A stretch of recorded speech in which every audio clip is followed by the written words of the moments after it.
Hi, we're going over the home buying process in this video. So you're probably here because you're thinking of buying a home. Planning can be crucial, so if you're thinking of buying a home, do your absolute best to pay your loans and credit cards on time. Saving some money for a down payment is obviously helpful too. It goes a little something like this diagram. Less debt, more down payment. Those are the key words your loan officer will use to evaluate you for a mortgage loan. Let's say you have a 6-month time frame before you purchase a home.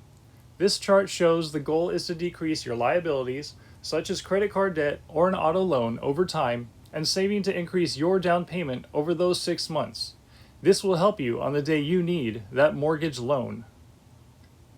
Your credit score or history will come into play also, so it may help to familiarize yourself with your particular situation.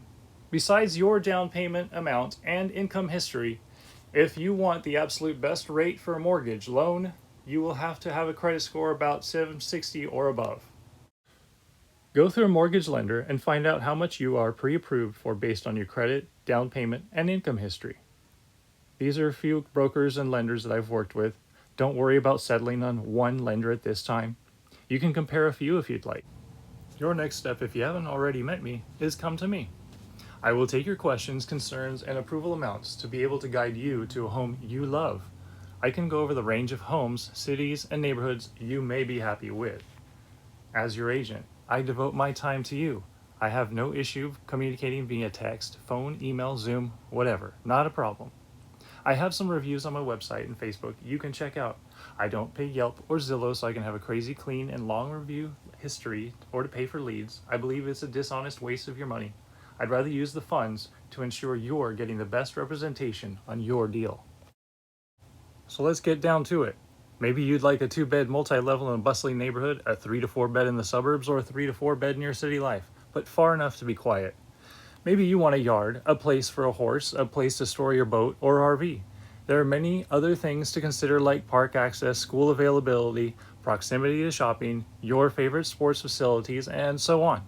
I'll tell you about the market too and what to expect with pricing and competition. We all shop online, so it comes to houses also. I have a few apps I use, none really provide everything, but I like HomeSnap because it is directly linked to the source data and its tools are as good as any. You can try it or not, I don't care. That app will send exclusive listings to me before any of the other apps due to a non-marketing status of these properties.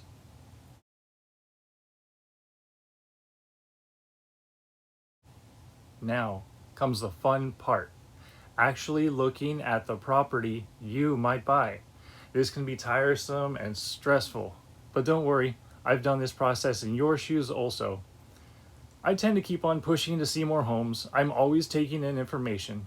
With your interests in mind, we'll be able to limit how much time we have to spend traveling and seeing houses when we get comfortable with what we're seeing out there. Filtering can take time, or you'll see that house you want right away. Okay, you like a house. Now we need to see and figure out what you will offer for it and what competition you're likely up against for that home. It's time to talk contract offer details. We might underbid if it's been on the market for a while. We might be happy about the price and just put in full price. Or the price might even seem a little low and you want to bid a little above to make sure you are competitive. There are other terms of the offer I will either suggest, or if you have experience or needs you want, you may suggest them also. A contract is entirely negotiable when it comes down to it, but let's be smart. Either way, I'll get your offer in, talk with the agent, make sure they understand the terms, what we could be flexible on if I feel that information helps, and so on. Then, we anxiously wait. And if it gets accepted or countered, we're still in the game. If not, that's okay. We can move on and we will win someplace else. So an offer has been negotiated and accepted by both parties. So what comes next typically?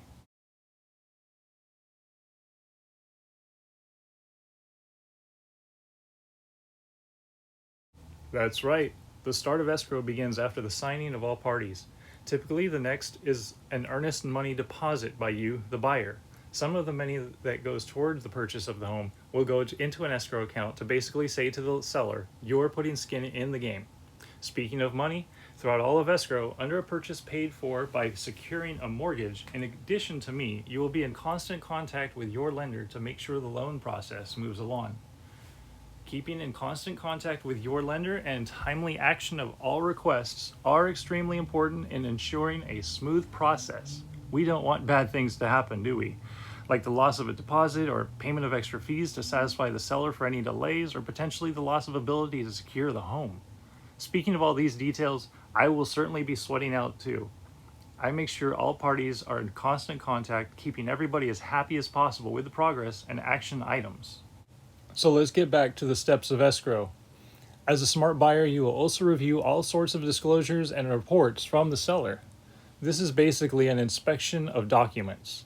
An actual physical inspection, a home inspection, will also likely happen, and that's another hurdle to get over, and time you use to get to know more about the condition of the property. It is best if you or I have other concerns about the home that you use construction or other types of experts to certify the home is on par with what you expect.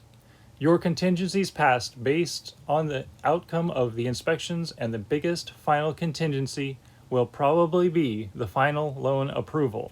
This last huge item is a big relief and can be the cause of many frustrations leading up to it. It's closing day. You'll get paperwork and a closing estimate from your lender, and escrow will handle the final details on this day.